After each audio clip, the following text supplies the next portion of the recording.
After their second win of the season last week at Watkins Glen, Christoph Verstappen leads the championship by just 6 points going into the final round. Will they be able to come out on top today, or will Martin Lawrence end up taking home the trophy?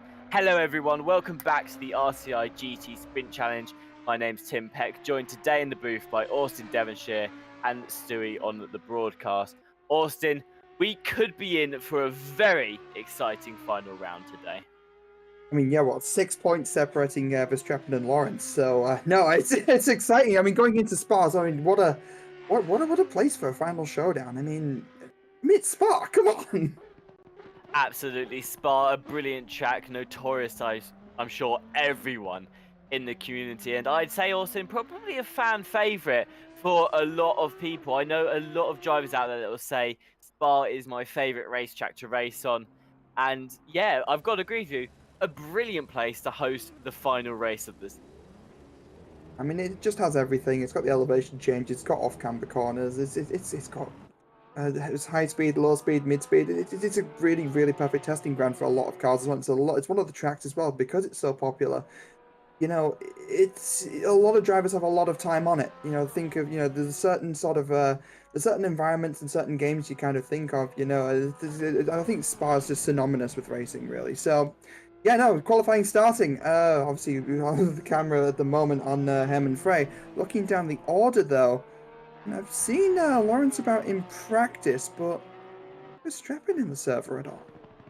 Verstappen has not shown up to the server yet, so they will not be here to defend their win as it is as such. However, Austin, we do have a drop round in this championship, which means that your result, which has the lowest score, will not be counted when taking into account the final points at the end. For Verstappen, if they do not join the race today, it will automatically qualify as their drop round. So they can technically, they'll win the championship by not even showing up to the final race. However, the only problem with that, Austin, is if Martin Lawrence has a really good race today and finishes in first place, they are very likely be able to score maximum points and end up taking home the championship. So, I mean, you don't have to show up for one race in the season.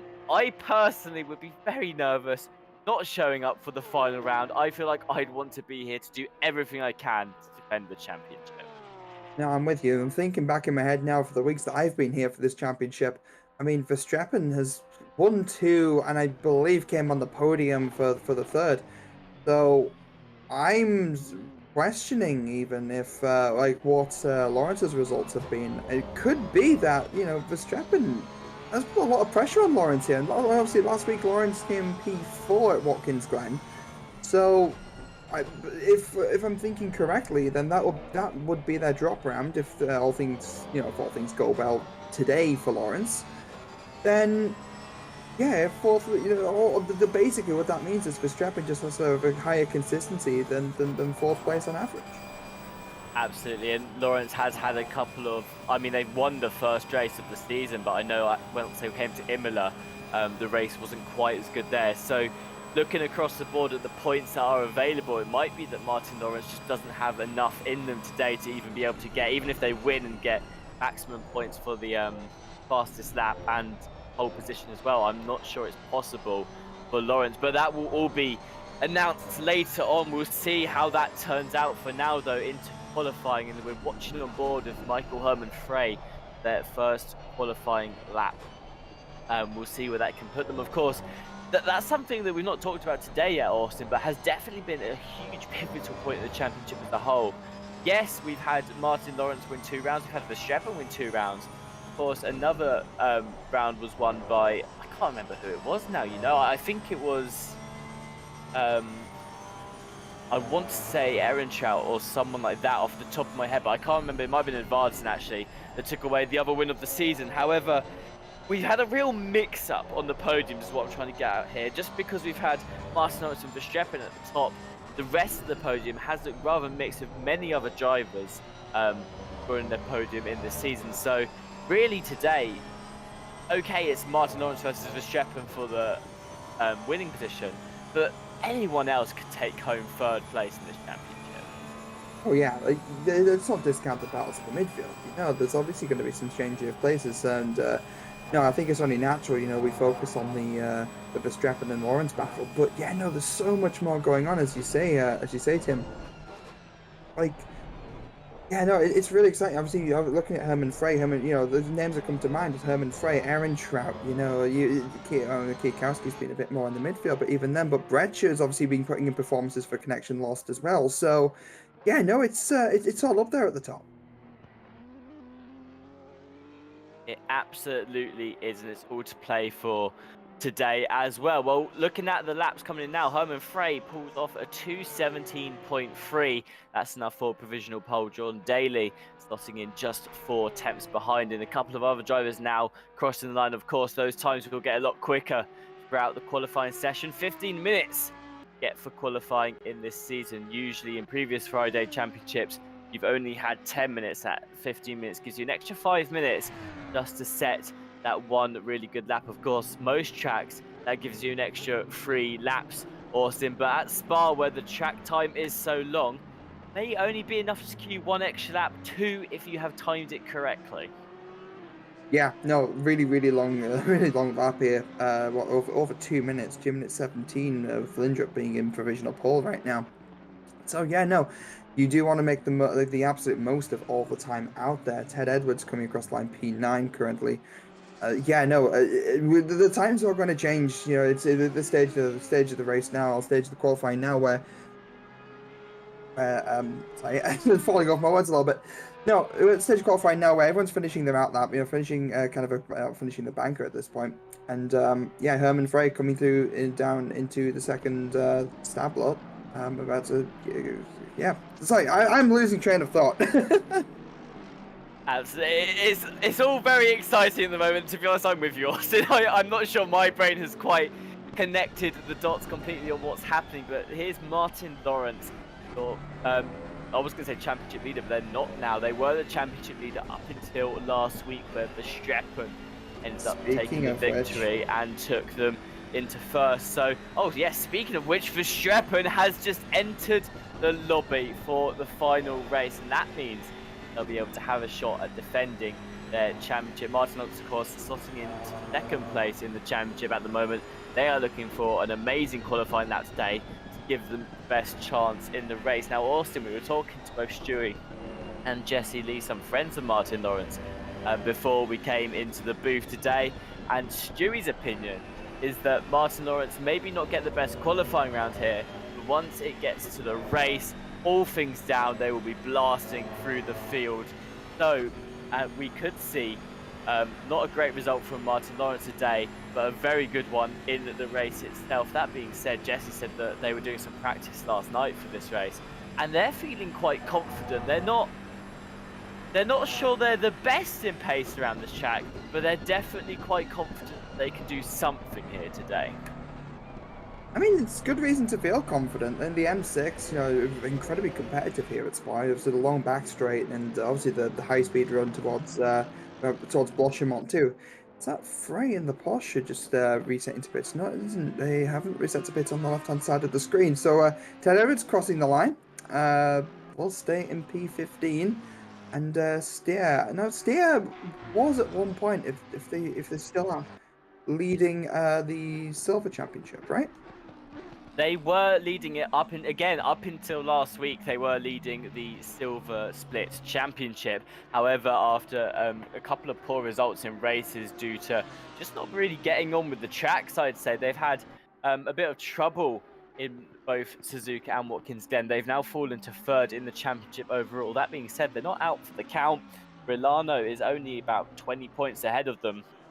Like we've said, anything can happen in this final round, like we've seen in the previous round. So here today, looking to hopefully secure a win in the Silver Split. Right now, though, just 2 tenths behind their championship rival, Rilano, who's second, and Jocelyn, currently second in the championship overall, is currently in first place in this race. They've got provisional pole in that Silver Split, putting 3 pro drivers as well between them and Rilano. So a great start for Lation. Martin Lawrence brings home a 2:16.4 qualifying time. That puts them on provisional pole in the pro split.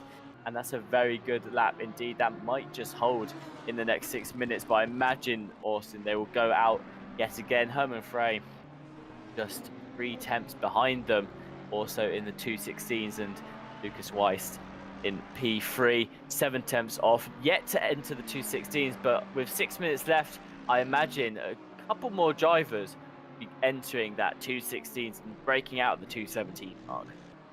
Yeah, I mean, it's been it's been a long time since I've kind of commentated or anything on Spa, but 216 is absolutely phenomenal. I mean, I remember back when if you get a 217, that was basically alien fast. So some people have just found some raw pace coming on to get it. It's a low 216 too, like a 216.4. So yeah, no, absolutely, just crazy times. Totally crazy times. And Verstappen down there in P16, I'm keeping an eye on that. I'm keeping an eye on that Delta. I'm kind of just keeping an eye on Verstappen's little name tag there, because I don't think it's going to stay down there for too long. I mean, it can't, can it? Really? I mean, Verstappen, yeah, there's all to play for today. All to play for, absolutely, and a very fast driver out on track. I imagine, like you, they will be further up the field later on in this session. Well, a big warm welcome to everyone at home today, those of you joining us in the chat. Mr. Ninja said have an awesome race earlier on. That was before the stream started. Now you can see them up in P3, just 6 tenths off that pole time. And Artem as well in the YouTube chat said hello to you, Artem. Welcome to the stream. We're in for a very exciting final round here today, as Verstappen and Martin Lawrence will be battling it out to see who takes home the championship. And well, if it finishes like this, Austin, Martin Lawrence is looking for a very good race result today. Yeah, I don't really think there's much competition if that's if it stays like this. I'm going to be honest with you, Tim. Verstappen though about to come around the final. Well, it's coming around the bus stop now. Final corner. Yeah, coming towards the line. This is where we will be able to tell whether or not this is enough. But looking at the timing sheet on the thing, that is a 217. So it looks, you know what? Is it traffic? It could be. I mean, people want to kind of maximize the amount of time they have out on track, especially with the track being so long. You want to keep the tires up to temperature and just kind of run with it. But I mean, a 217 is quite far off the pace. I mean, what's 1.490 seconds off of Lawrence's time? So that's not ideal for Verstappen. It's not. Starting P12 when you're trying to defend the championship, you definitely want to be a lot higher up. I think Verstappen here probably has a lot more time in it. I mean, they've already picked up about 2 tenths going through this first sector here, so they probably have a lot of time to find on the lap. But this is not going to help. Not being able to catch themselves coming out of the chicane there, returning to the pits, and they will be out of the pits instantly again, I imagine, if they want to squeeze one more lap in. But Verstappen now, let's be real, they probably had 2 laps out on track, Austin, or maybe even 3 laps, get that perfect time. Now they only have 1. Once they've done that out lap, if they are going to come out again, that is 1 more lap to get as high up as possible. And when the championship rival is sitting up in P1 and you're all the way down in P12, and here they go now at the pits, this is nerve-wracking now for Verstappen. They have 1 lap to put themselves where they need to be to contest this championship. Yeah, that's it. It's going to be a one lap wonder. It's going to have to be. And I'm wondering, Tim, if there's some balance issues with the Aston. That was a long time sat in pits. If there was a setup kind of sat ready to go. That was a long time. That looked like there was an adjustment somewhere, and it did look like the back end of the Aston is very nervous to say the least. So it's a very low downforce track. Again, they're really long straight, so you want to try and eke out as much top speed as you can to get a good run through Eau Rouge and Raidillon. But I wonder if that's going at the cost with the Aston for just trying to push it a little bit too far in the straight line. So again, with some setup changes, let's see where Verstappen winds up. Absolutely. And the other thing I've just realised watching Philippe Brech on the screen right now is Martin Lawrence has 4 teammates in this race. No, actually, they only have 3 teammates now in this race. But of course, Connectionos Racing running 4 cars in this championship. They were running 5, but one of them has dropped out. But Martin Lawrence to have 3 teammates in this race. Never mind, it's only 2 teammates in this race, as Tom Bryan and Jaroslav Roth both dropped out of this championship, will not be competing in this final round. But to have two teammates in this race, I mean, if Verstappen has to fight through two of your teammates in order to get to you, that is a good safety net to have. I mean, Bretcher and the other connection loss racing driver could do a lot here to hold up Verstappen. Oh yeah, if they still wanted to, I mean, it'd be a little bit on the naughty side, but there's nothing stopping. I mean, I'd say there's nothing stopping. There is live stewarding. I'd imagine that also goes into quality as well.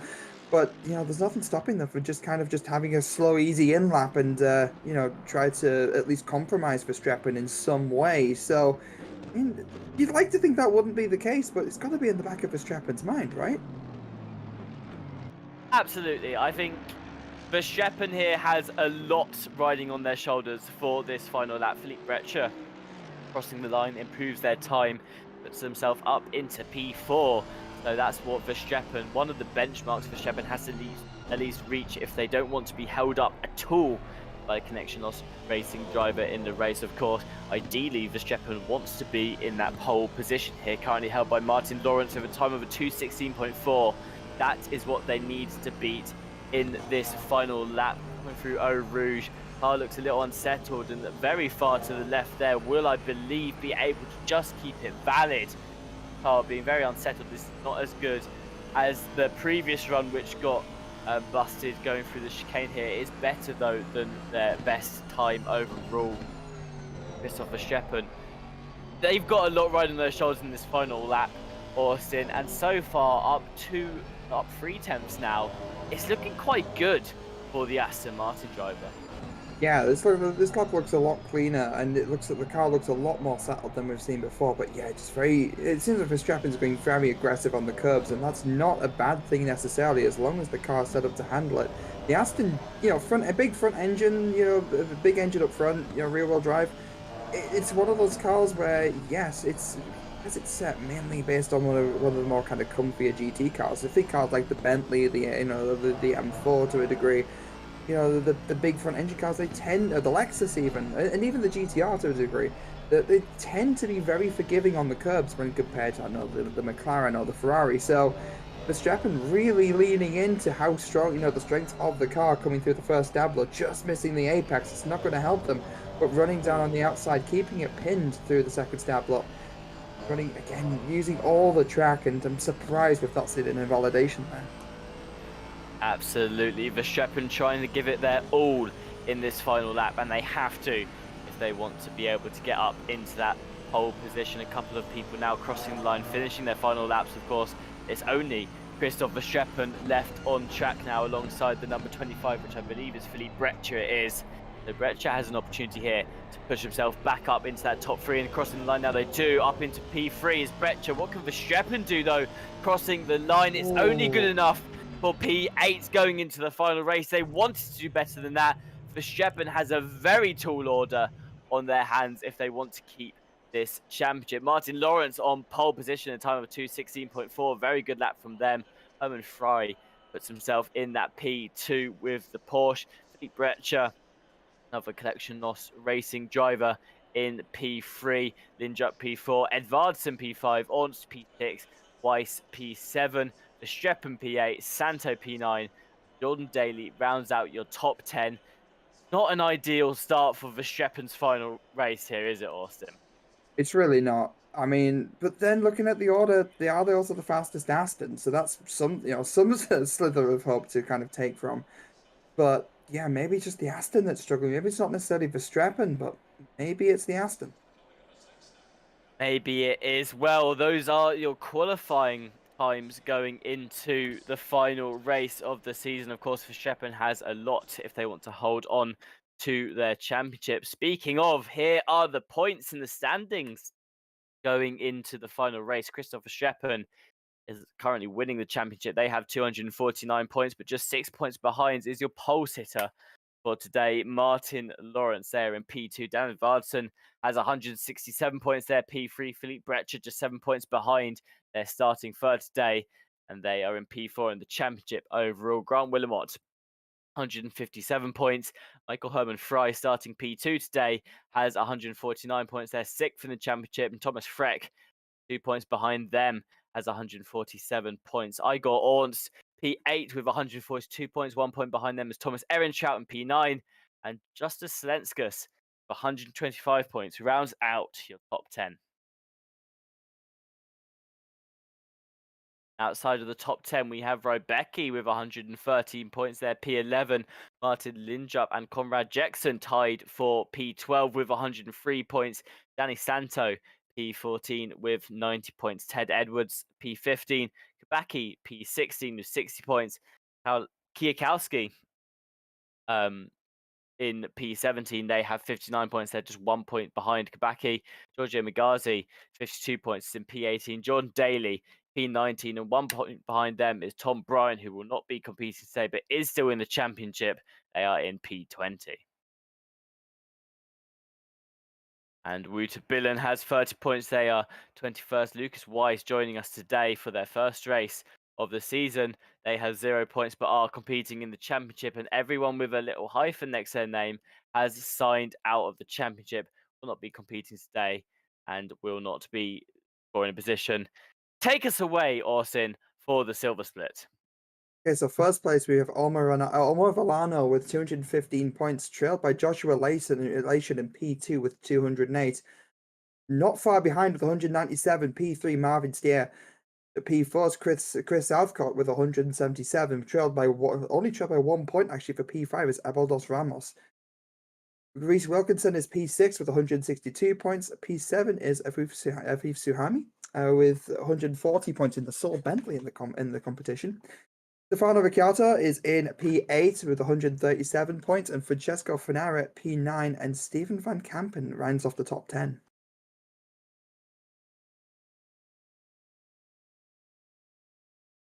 P11 is Chris van der Linde with 114 points, and Kiyakauskas with 105 in P12. P13 is John Gohan, and P14 is Ryan Daniels. Ibiza Racer comes in P15 with 71 points, with Louis Villamas with 49 points in P16. It's Roos in 17th with no points, and Pindes in 18th also with no points. Everyone else has signed out the championship.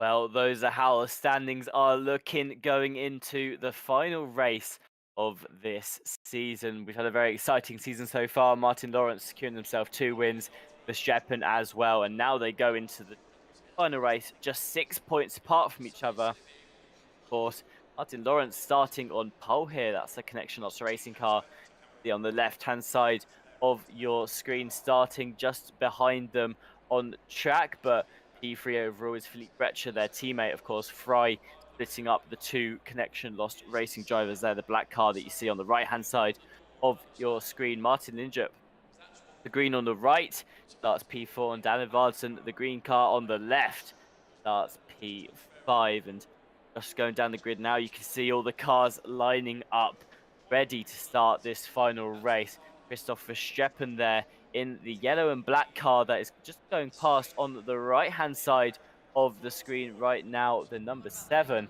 that is Christoph Verstappen, currently leading the championship, but starting P8. It's not where you want to be going into the final race of the season, is it, Austin? I'm quite nervous for Verstappen. I'm sure Verstappen himself very nervous right now as well. Well, look at last week. Look at the drive that Lawrence pulled off. You know, it was amazing. But again, starting down, I believe it was P13, if I remember correctly, coming up to P4. So was a big mountain to climb, and again on a car that maybe didn't suit the track quite as well. So yeah, there is still a chance here for Verstappen. Let's not discount this as a fight. But my main concern is Lawrence out-qualified, you know, even P2 by like what, 0.3 of a second? That's almost half a second on a 1-lap pace. So when you add that up with no kind of competition in front, how quickly is Lawrence going to pull away? Absolutely. Well, I mean, we were talking to Jesse Lee before we came into the booth today, Austin. They were saying that Martin Lawrence is quite confident after doing some practice yesterday for this race. Well, they must be extremely confident now, starting in pole position, like you said, 0.4 ahead of the nearest competitor, which was Fry, behind in the Porsche 181. It just seems like the car is suited to the track today for Martin Lawrence, and that they're also just suited to the track. They seem very confident around here compared to Verstappen, who's Not starting in the best of places, but like you say, you definitely can't discount them. If there's anyone that can do a comeback drive from 8th to P1, Christopher Shepard, definitely one of the drivers that you would say could definitely do it. However, they do have that you still got to do those overtakes, you still got to gain those positions. It will definitely be playing on the mind of the driver right now, but like I said, don't discount Christopher Streppen just yet. We have got an hour-long race yet to do.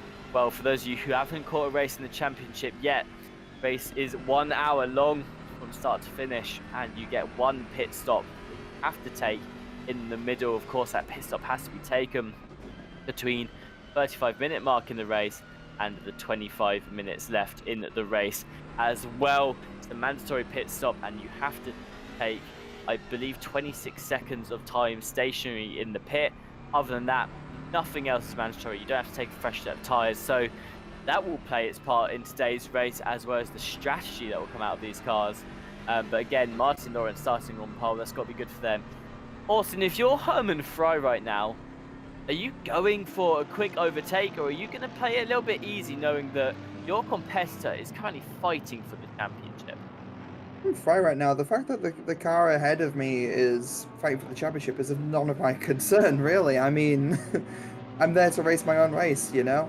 End of the day, a result is a result. So I'm going to treat them like every other car on the track. But, you know, it's one of those, I think it's easy to sort of feel like, you know, you don't want to kind of get involved in somebody else's battle, but then at the same time, it's, you know, you're still fighting for positions yourself, and finishing as high as you can secures the best result for yourself, really. Absolutely. There are many other factors that can play part in this race as well. Like you said, Herman Fry, they don't care what Martin Lawrence is thinking. They're focused on their own race right now. They could do something going into turn one, and that could help Martin Lawrence to lose positions here. So Martin has to be careful with that. They need to be on the defense all race.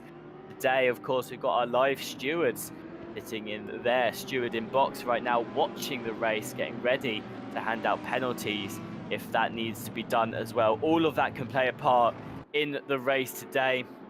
Martin Lawrence, though, leading the pack, coming down towards the final set of corners. They're going to be very confident, but they have to keep it all together going for this race. Looking down the field, you've got Fry and Bretcher as well, sitting in those final podium spots. They'll be looking to do something going into turn one as well. Well, we're coming up now towards the final chicane. A lot on the line for many of these drivers. On your screen right now is Lucas Weiss. They're starting in P7, just ahead of Christopher Streppen, who is leading the championship. Austin Devonshire, take it away. I'm just waiting for the lights to go green, really. It's not a whole lot going until then, but obviously this is the most stressful part. I say this all the time. It is the most stressful part of any kind of race, is waiting for those lights to go. And any second now, we're going to be going towards La Source now, and...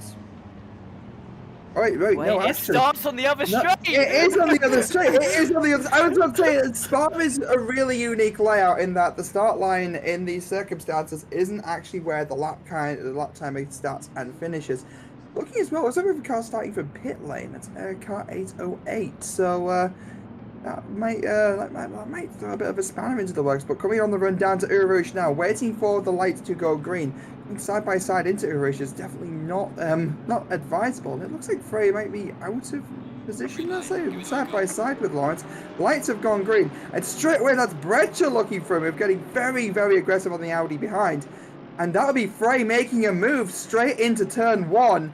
And I mean, this is where it's advantage BMW, and you can start to see the straight line speeds. They might be going side by side down into Lecombe.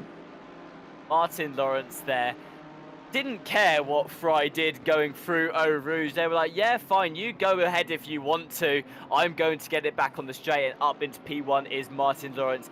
Yet again, further down the field, you can see guys going neck and neck. And actually, what's happened there towards the back of the pack? There's been a bit of an accident. You can see a lot of yellow flags at the side of the track right now. A couple of cars trying to filter back into. That would have affected Silver Split, as well as I imagine some of the Pro Split as well further back on the field. But for now, though, Martin Lawrence trundling along, gets himself back up into P1, and it's all to play for now. Christopher Streppen losing out one position actually. John Daly ends up getting into P8, and Verstappen now P9, be playing the catch-up game for the next hour. Honestly, I think Verstappen was quite lucky there. I was watching that on the replay. Well, not on the replay. I was watching it as it happened, and Verstappen almost gets caught up in that. I believe it's the blue Porsche behind that gets involved. Wait, no, maybe not. Wait, no, it's a little bit behind. So no, the Porsche did go off though. On the corner just after Lecombe. So yeah, no, Verstappen very lucky to not get caught up in that as well. Wait, no, it wouldn't be a Porsche. It was a blue something. It might be the BMW. So apparently it was a Lamborghini. Oh, that'll mean it's steer probably. That'll be steer. Yeah, I think that's the third race in a row now. I've seen them kind of have an moment, as the kids say. Yeah, not a good start for Steer, who originally a couple of rounds ago was in P1 for the silver split. Now they find themselves in third in the championship overall, and currently in the race they are down in 6th in the silver split. Joshua Lation up in P11 in the race. That is first place for the silver split. They're going to be very happy with how the start has unfurled for them.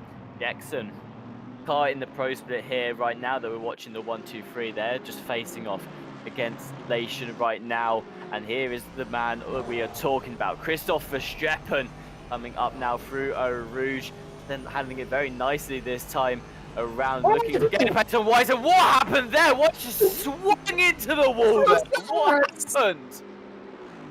I think there was a car coming out of pits. It looked like there was a car just to the right hand side, and just kind of parked maybe a little bit across the top of Eau Rouge.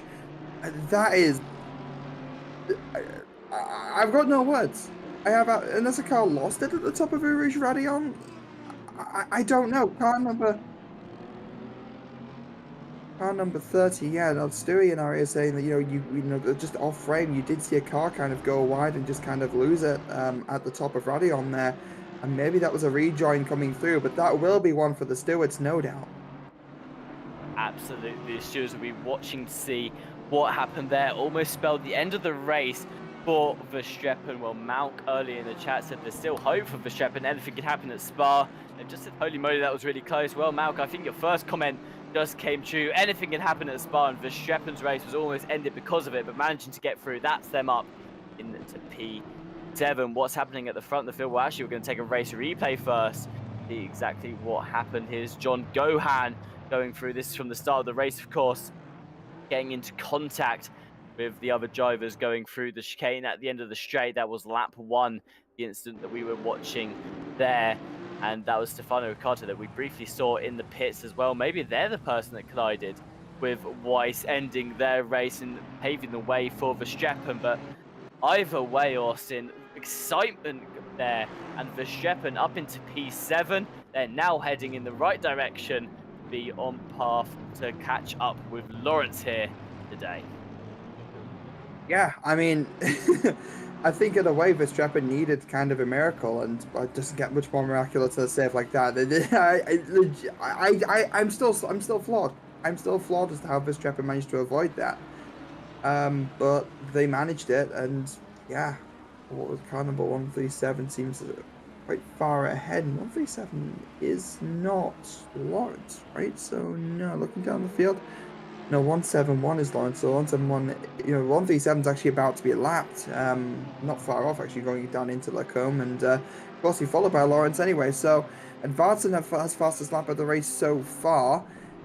Goes to show just how heated at the front it's getting. Absolutely, anyone can do anything in today's race. Martin Lawrence only managing to pull off 8/10 of a gap to Hermann Frey, and we know the pace that Frey has around here. Unfortunately for them, won't be able to do a lot with the Porsche in a straight line, but will still play a factor in today, and that is John Gohan there, I believe, going off the racing line, smacking into the wall there. Is that the driver that caused the incident we saw? We're just flicking through a lot of replays right now because we're trying to get a replay of exactly what happened and gain some insight as to what happened there coming out of Eau Rouge, and yet to find out exactly what it is yet. We will continue to just have a little look there, but for now, Philippe Brecher, P3, closing in on Hermann Frey ahead in the 181 Porsche. Of course, they're driving the Mercedes right now for Collection Loss Racing, which in itself will play a huge part in this, as the 181 Porsche ahead I mean, we've talked about it a lot this season. Has played a pretty big factor for Frey so far, Austin. Porsche lacking that straight line speed, that straight line acceleration as well. It's been a big part of this season so far. And for Fry, they've now got to deal with this for the next 53 minutes.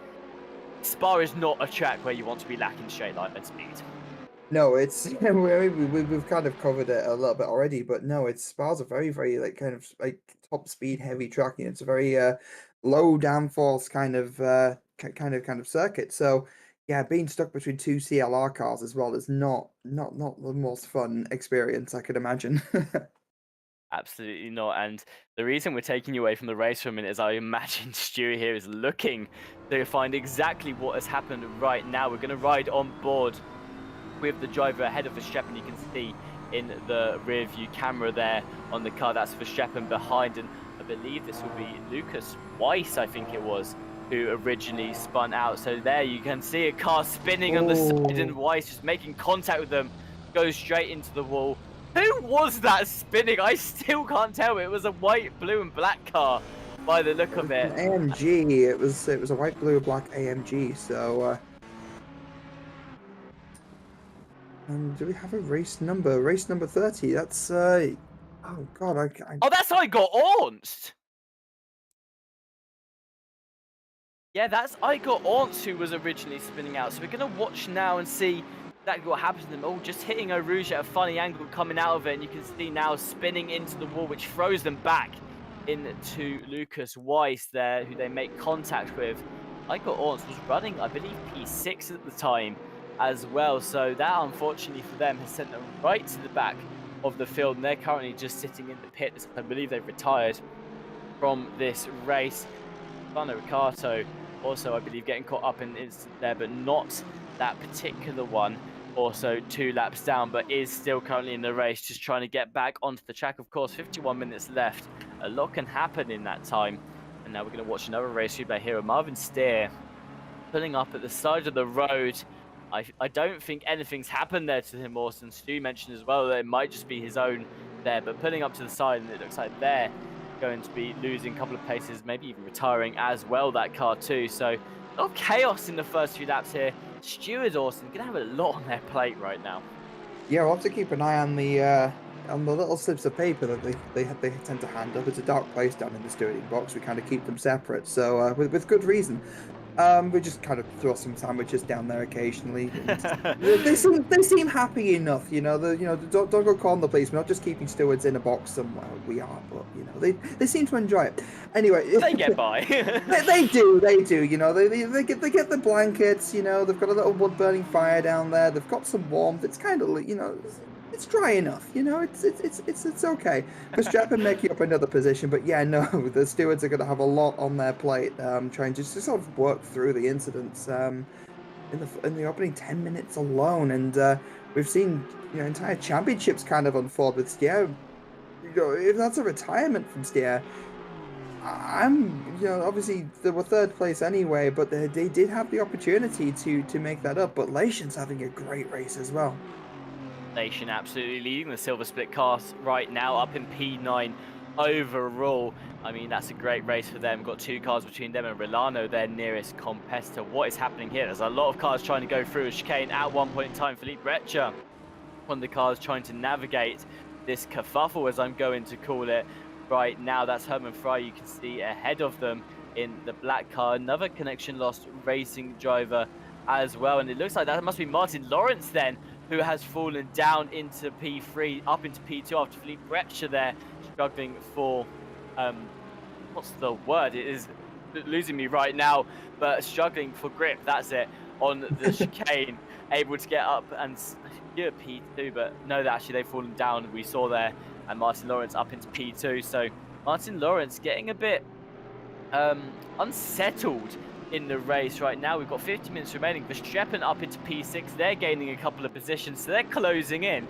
And it's very exciting what's happening right now, Austin, because Verstappen only 6 points ahead in the championship.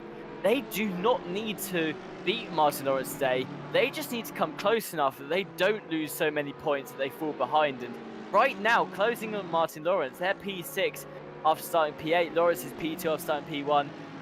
Verstappen's doing it. They're doing the comeback drive that we said they were going to do.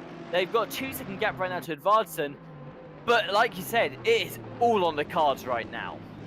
It is, and with Frey up front, if they don't quite have the legs, if they have the ability maybe to start holding up the pack just enough for Verstappen to catch up to the back of Edvardsen, and from there on, it's just a case of just racecraft, which we know Verstappen has in spades, just to kind of carve their way through the field. And yeah, no, you're absolutely right. Verstappen does not need to win this race, so I think we're on for a pretty good battle. I mean, 48 minutes of the race remaining. This is shaping up to be pretty good. This is going to be fun.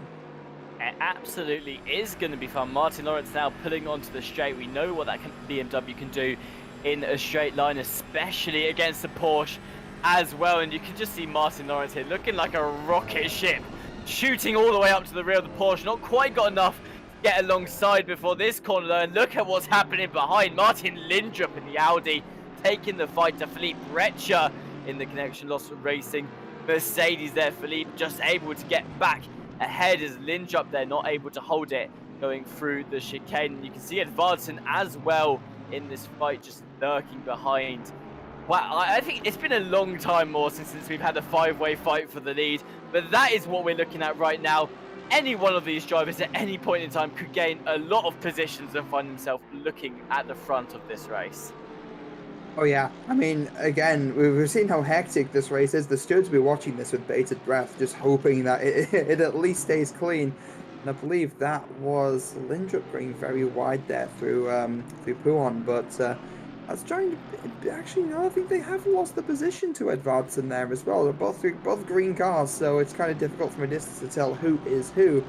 But again, that's just falling even deeper into Verstappen's clutches. So Verstappen has a lot of work to do, but has the opportunity now to kind of catch up.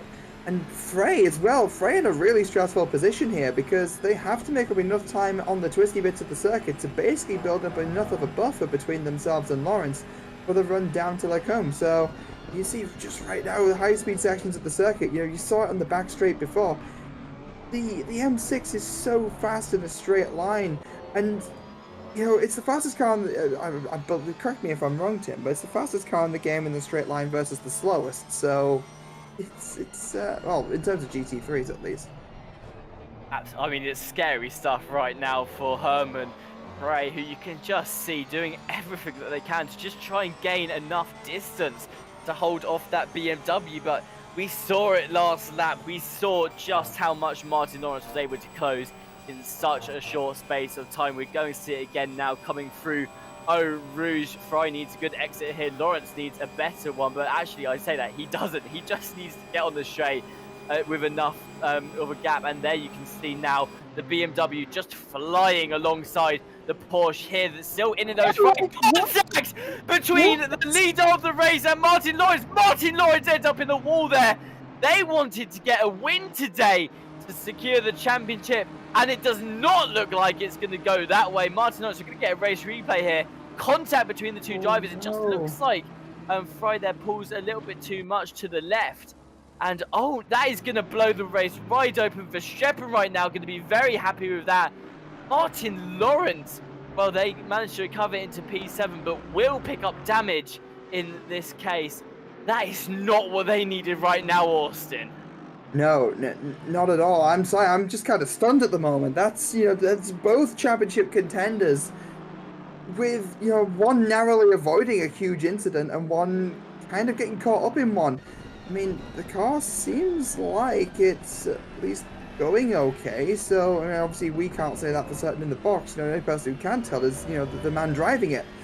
But yeah, no, looking at it, it did look like Lawrence had space, but as you say, did faint over just a little too far to the left. So, I mean, the stewards are going to have to take a look at that one.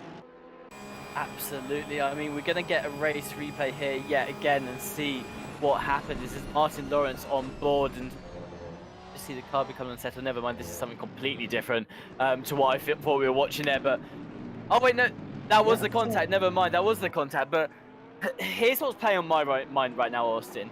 We are 10 minutes away from the pit window where you have to serve your pit stop. Martin Lawrence has to stay out on track now for 10 minutes if they want to stay in this somewhat. They need to stay out on track because you can't just pit randomly at Spa. You can't pit to fix that damage quickly. That pit lane is the longest pit lane in the game. So Martin Lawrence now has to drive this damaged car for 10 minutes before they can fix that damage. I mean, they will absolutely pit as soon as they can, but still, this is a very tall order for Martin Lawrence right now, who is 6 points behind the championship leader. They're going to be hoping for a miracle to be able to come back into this race with a fighting chance for the championship. On the bright side, it at least gives Martin a chance to get his German immigration papers ready for the pit lane that is, you know, as you say, the longest pit lane in the game. Because you need a passport to basically go through the border security as you rejoin the circuit. No, you're completely right, Tim. It's not ideal, and you can see just how much Lawrence is struggling now, being backed up into the likes of Jackson and Leishman even in that Ferrari trailing in P9, obviously P1 overall in silver class.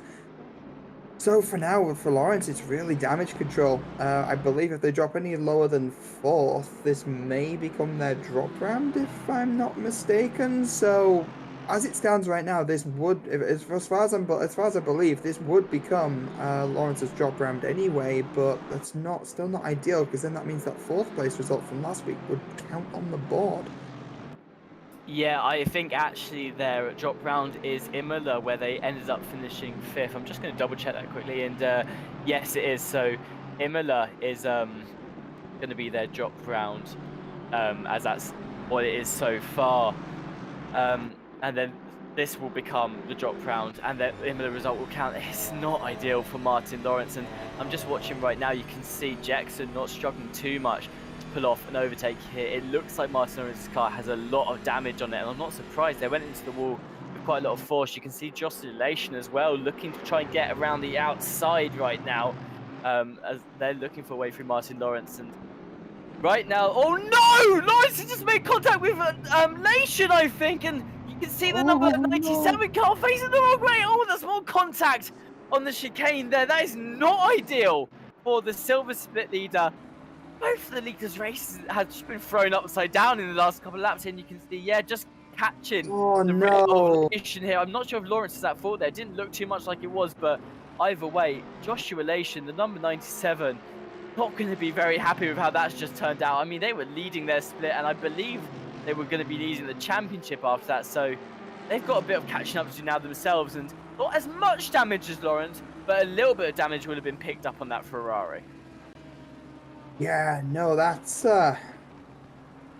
yeah, I'm kind of a loss for words. This is you can't say it hasn't been entertaining at the very least, but you know, frustrating for the guys behind the wheel. So yeah, Advarza moving up into P2, Breccia P3, closely followed by Lindrup. You know, it's kind of sandwiched between the two green cars, really.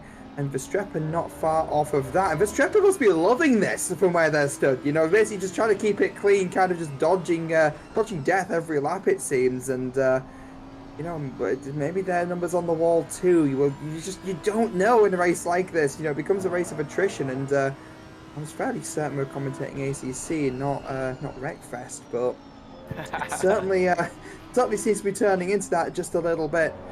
And for Frey as well, that also means a little bit of the breathing space with the seconds separating themselves and advancing.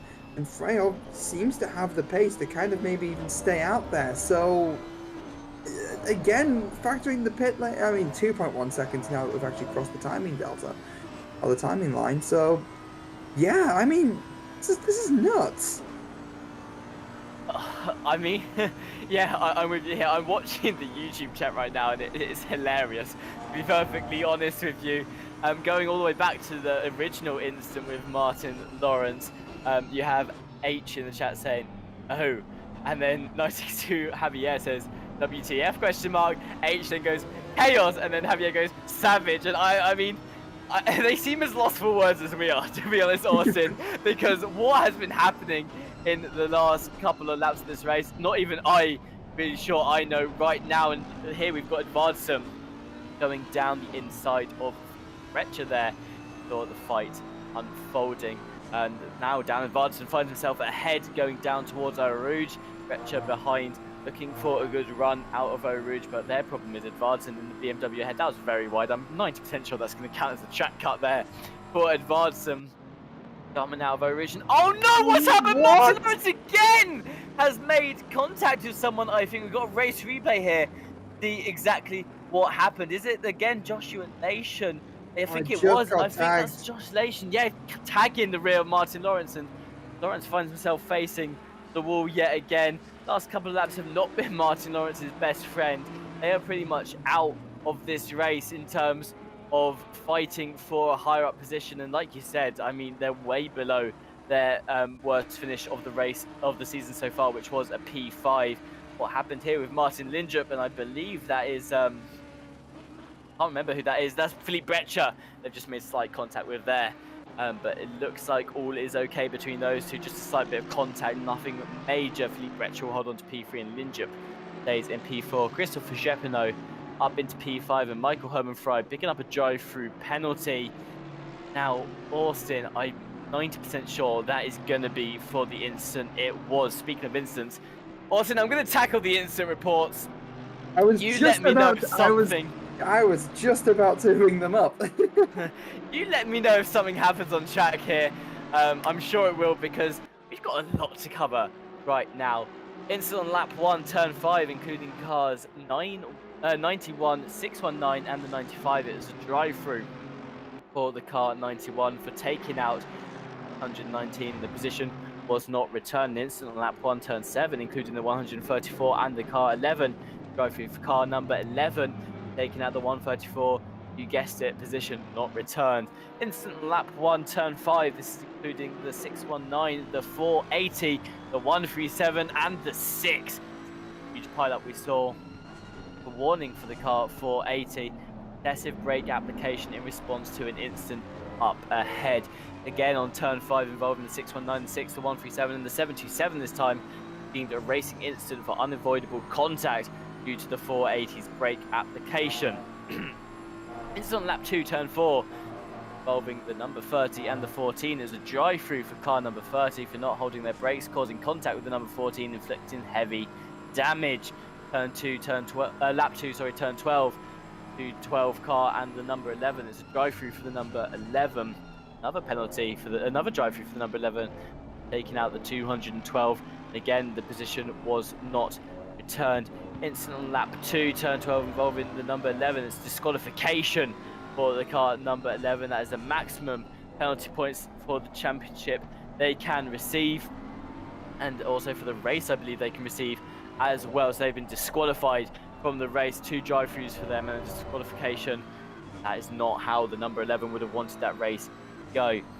Instant on lap 4, turn 10. This is involving car number 89, number 34. Racing incident due to being deemed as minor contact. Here we go. Instant on lap 7, turn 5. This is involving the 171 and the 181 cars. So this is the one that happened between Fry and Martin Lawrence. It was deemed as a drive-through penalty for car 181. That is Herman Fry taking out Martin Lawrence. Position was not returned. Instant on lap 9, turn 6, involving the 180 and the 25. Racing incident for minor contact. Instant on lap 10, turn 1, involving the 180 and the 25. Again, minor contact racing incident. Instant on lap 9, turn 19, involving the 171 and the 123 car. Racing incident for minor contact. Lap 10, turn 1, involving the 25 and the 180. Yet again, get deemed a racing incident for minor contact. And the final penalty that I've got on the sheet here, lap 10, turn 19, car 25 and 180. Some recurring characters. This is of course Philippe Brecher and Edvardsen. Racing incident. You guessed it, Austin. Minor contact. Wow, those two have been at each other's throats for the last couple of laps. But that is a big sum up of all the penalties that need to be served right now. And Herman Fry coming into the pits. I believe they're going to stop and serve their pit stop, but they will on the next lap have to serve a drive-through.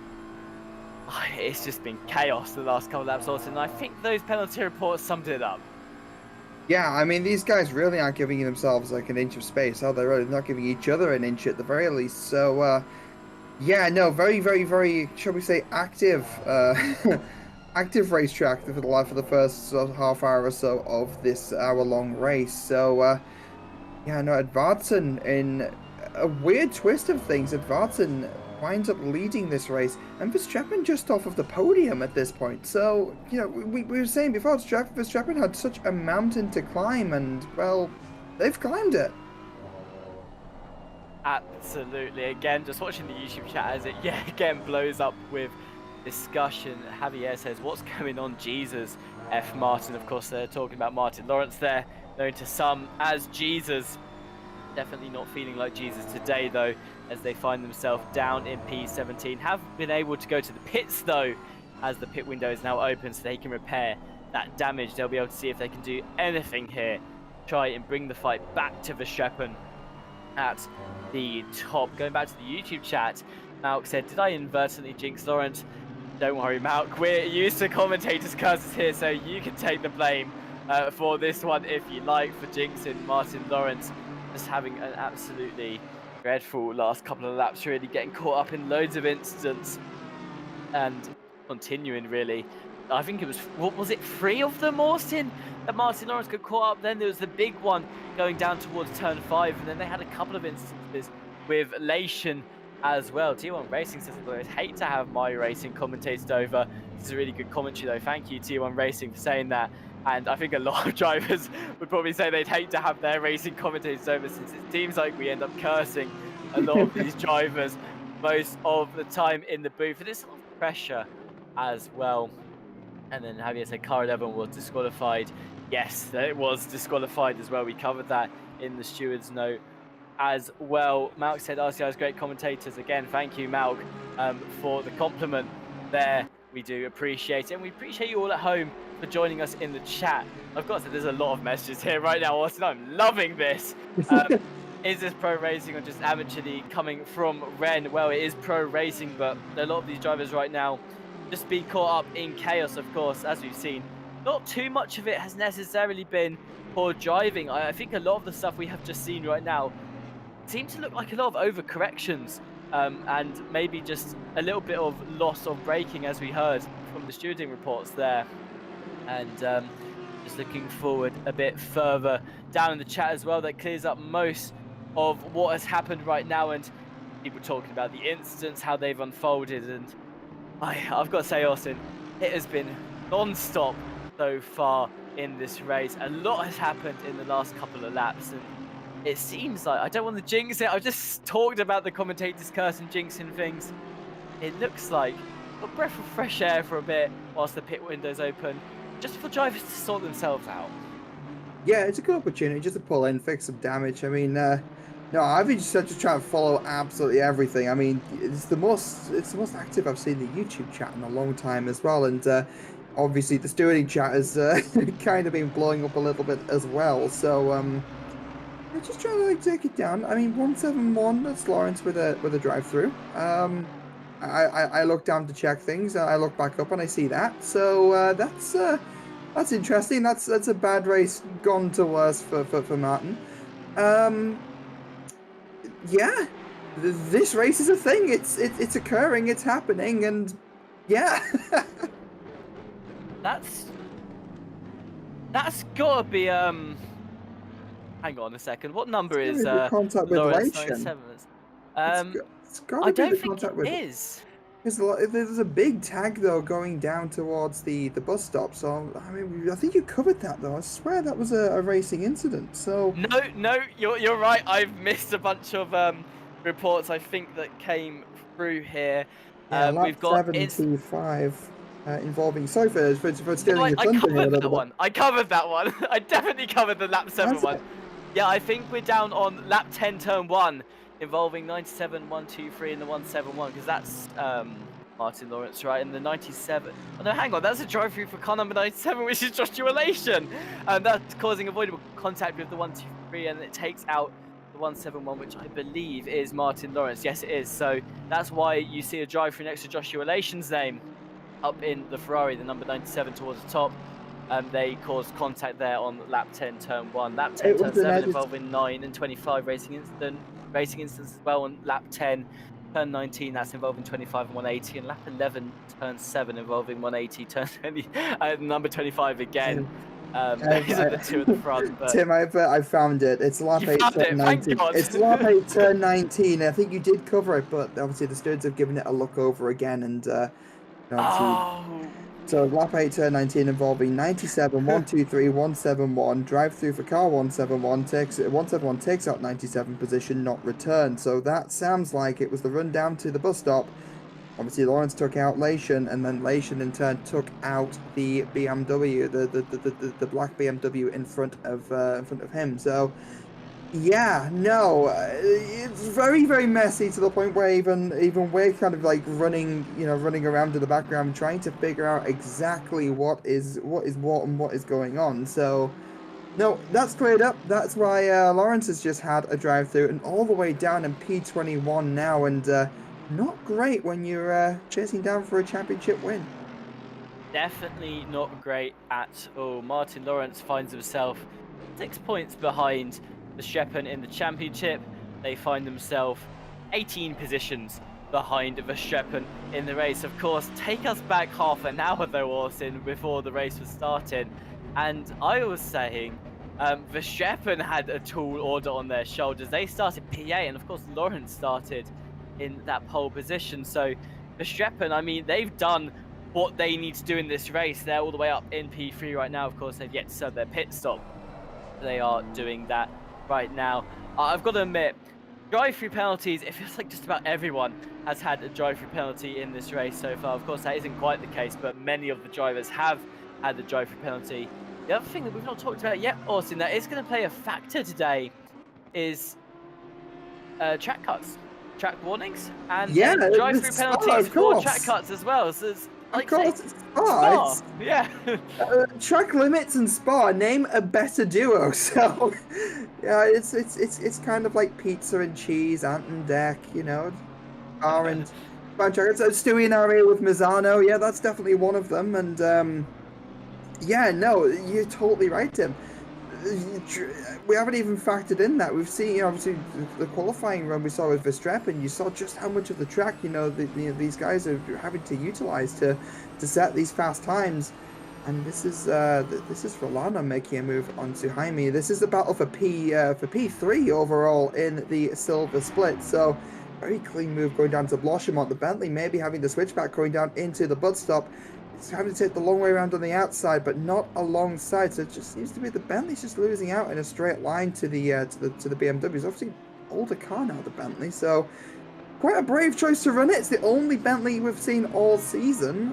So yeah, I mean, Tim, I don't know about you. I've got a soft spot for that car. It's a bean. I know you have a soft spot for Austin. I like the Bentley. I think it's a car that doesn't receive much love from a lot of the drivers, but the drivers it does receive love from, it receives a lot of love from them. There's a lot of people I know that will be absolutely loving seeing the Bentley in this championship. Well, this is Jackson going for an overtake on Rybecki ahead, looking towards the outside. Now becomes the inside coming out of the chicane. Can they do anything here? Going into the outside of the next corner, throwing themselves around it as well. And the BMW coming out on top there. The Aston Martin falling behind in this situation. So Jackson up into P5, a great overtake from them. But yeah, going back to what you were saying, Austin, the Bentley, I like it as a car. I think it's highly underrated, but it is a great car in that we've seen it a couple of times across some other championships, and it is nice to see it entering this one for the final race as well. I imagine somewhere Ryan Mawson, one of our other commentators at RCI, is jumping out of their seat in joy at the sight of a Bentley in a championship. Yeah, no, it's always a good sight. Really quite majestic car, right? Even if it is huge. So yeah, no, it seems to be that finally the race is just starting to settle down. Stier still has that drive-through, but they did pull off to the side. So I think Stier, it's safe to say, is retired from the race. And at this point in time, it's really just cars in their own isolated little battles. The top of the field has actually pitted already. Verstappen's made their stop, come out in P3, so a podium for Verstappen today. I mean, who'd have thought it? Like, who who'd have thought, looking at, joining the server late at one point in time, I'm going to be honest, we were concerned that, Verstappen might not even have shown to the race. But showed up late, had, 8 minutes to set a quality time. Didn't have the best quality in the world, but, through the race of attrition, has made it up to P3. So, can't shake a stick at that. You absolutely can't, and it just goes to show that you shouldn't discount a race for any means necessary, because anything can happen. Of course, Martin Lawrence is hoping anything can happen right now down in P20, hoping that Verstappen comes across some misfortune as well. What a brilliant overtake there, by the way, from Martin Lindjup, doing a switchback coming through turn 1 on Santo there. They will find themselves up into P8, coming now down towards the straight. Does Santo have anything? Try and bite back at Lindjup here. They are in a BMW, notoriously known for being good with straight line speed. And you can see now just trying to close that gap to Lindjup, but it seems not able to do so before the chicane.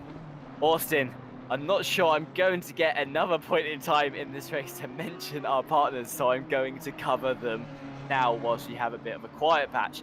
AK Esports are the leader in sports management and competitions around the world. You can find out more on their services by visiting akesports.it. Go and check them out when you have a bit of time later on.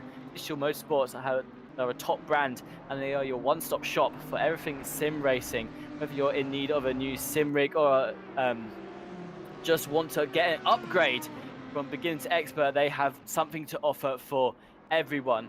Visit their link in the description, and I absolutely recommend it because they've got something very interesting. They have a sim rig builder where you can build your own sim rig from the ground up. Go and check that out, build up a little rig, see what sort of concoction you can come up with, and definitely give their motorsport website a try.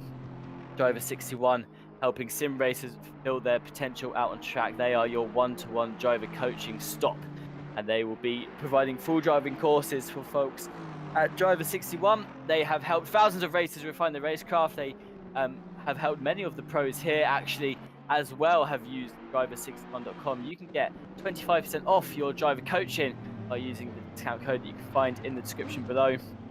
So make sure you use that as well, and maybe you'll unlock your untapped potential. Go Setups provide expertly made ACC setups for all skill levels. They are built by some of the fastest professional esports drivers and sim racing engineers in the world, and they provide fully tailor-made esports setup as well as safe alternatives that absolutely anyone can use. You can visit their link in the description and browse their premium setup shop today. And Fanatec, our final partner, global leader in high-end sim racing hardware. They do not need an introduction. I'm sure all of you in chat know who they are. They provide load cell pedals, direct drive bases, and wheels, and all of their products are of the highest quality. You can help RCI if you use our affiliate link when making a purchase from Fanatec. Thank you so much if you do so. Those are all of our partners. Check out more about them in their website. Find all the links in the descriptions of the live stream below. And I think, Austin, that may be the only opportunity I get to mention them, other than after the race, of course, where I will talk about them yet again. A couple of overtakes happening on screen when I was talking there. A bit of shake-up in the order of the field, but for now, Alan Vardson leads this race by a second to Fleet Bretcher, the connection lost racing driver for the Mercedes. They are in second place behind them. Christopher Strepham started this race in P8, finds himself in that final slot on the podium. It's worth noting, Austin, Martin Lawrence has not given up yet, and you know what? I respect that. I think it's the right thing to do. Like we've said, absolutely anything can happen. And whilst we've been talking about Verstappen, never know. There may be a commentator's curse yet to come. Yeah, I was actually thinking that myself as you were reading out the partners. Yeah, no, Lawrence is still out there, like in P20, fastest lap of the race so far, and I don't know if that's going to be beaten at this point. I mean, 7:50 p.m. The track will be cooling, so that'll be in everyone's favor. So, I mean, potentially, but at the end of the day, fastest lap doesn't really matter a whole lot around here. Lawrence will be trying to, again, 20 minutes of the race, just recovery drive, try and make up time through the field there. Jan Edvards in the back of that rear wing. That's Bretcher on for a very good result as well. I mean, Bretcher, again, I don't think we've spoken enough about the Bretcher Edvardsen fight because, I mean, Look how close they are. That's spread you right in the slipstream of that BMW. There's been so much going on that, we kind of just gloss over the fact that, Daly in P4, and, they've had a really tough season so far. We've seen them running just about in the top 10, but, obviously kind of eclipsed by the likes of Lawrence and Verstappen a little bit. So, yeah, there's a lot going on. There's kind of a chance to see cars race and drivers race that, we haven't really seen a whole lot this season. Absolutely. Sorry, just watching the YouTube chat. A couple of questions that need clearing up with them. Thank you, Roth, for confirming that Lawrence drives the M6, because a couple of people were wondering it earlier. Yes, I can confirm as well. Martin Lawrence is driving the BMW M6 in this championship. If you go to the beginning of this race, where they found themselves slightly behind Fry, even going back to the accident, I mean, the pace of that car in a straight line showed itself there. Martin Lawrence, I believe, was the one of two drivers to take the M6 in this championship over the M4. For the life of me, Austin, remember who took the other M6 car. Do let me know if you can remember who that was. But the other question going around in chat at the moment is, do we know anything about the Silver Champ standings? That was from 962 Javier, and yes, we do know something about the Silver Champ standings. Omar Rilano currently leading this race for the silver class. You can see them in P10 overall. They are leading the championship. They have 215 points, 7 points ahead of Joshua Lation, who originally was leading this race, now finds himself down in P7 in class P19 overall after a couple of incidents for them. They are second place in the championship overall with 208 points, and Marvin Steer, who was leading the championship for the silver class going into round 5 at Watkins Glen last week, ended up dropping into P3 overall before this race. And unfortunately, just a string of bad luck in the last 3 races for them. I think Suzuka, they ended up finishing 11th after getting caught in trouble. Watkins Glen, they finished 9th after getting caught up in trouble. And now you can see them having retired from this race right at the bottom there, yet again getting caught up in trouble as well. It's just not been Steer's championship, but the thing is, Austin, is sometimes that's just how it goes. You get a really good start, and then just a couple of unfortunate incidents happen, and you find yourself dropping through the order. That's what Steer's had in this championship so far. The good news is, of course, they can always have a stab in another championship at another time as well. It's just one of those things that it's how it goes. And Martin Lawrence, I mean, it's a similar story for them, to be honest. Started off this championship so well. They won the first race. Yes, they had a bit of trouble in Imola, only being able to secure the 5th, but still, it's not a result to turn your nose up at by any means. And then they later on got a second win in this championship too at Bathurst. They managed to secure their second win of the championship. Also got second place at Suzuka, finished 4th at Watkins Glen last time around, and they were went into this final round being second in the championship, just 6 points off Verstappen's leader. Again, it just seems that this race all fallen apart for the previous championship leaders, and it's not gone well for them. But that being said, Martin Lawrence still in this race, P20. Watching now Joshua Lation, we're watching on board with, who's just ahead of them. Made contact with them earlier. But like we said, Austin, anything can happen, and there's still 15 minutes left in this race. Yeah, there's so much potential. So far right now, it doesn't feel like it's the showdown to a championship battle. It feels more like an exhibition race more than anything. And really, Bretcher getting a run down towards the bus stop here. Looking at making a move on the outside, getting a little bit squeezed, but outside quickly turns to the inside. But there's only really one line through there. Huge sausage curb on the inside, and that will slow Bretcher up. That slowed them up enough that they are going side by side, going down towards La Source. So again, Verstappen also looking at making a bit of an opportunity from this. The longer these guys kind of hold each other up, the more beneficial this is for the number 7 Aston Martin as we head down to Radion and Eau Rouge. Martin Lindrup again. Actually, they are making a move. Yeah, no, they're making a move on Jackson, which quickly gets done down towards the bus stop. And looking at the YouTube chat, that's Malk saying, speaking of commentators' curse, I have a weird curse with me in particular. You do well with me commentating, I have a terrible race when I'm not there, so that means I've got to get in the box more, doesn't it? Absolutely, reverse commentator's cause. there you have, Austin. You have to come in this box more often so that Mount can have better races. There we go. I You've want heard it to, here today. Tim, how deep does the commentator's curse go? Like, can we curse things outside of the race? Like, take Lawrence, for example. Lawrence having a really Yes. bad race, right? Has he had a bad day? Can we commentate? Can we curse the rest of Lawrence's week?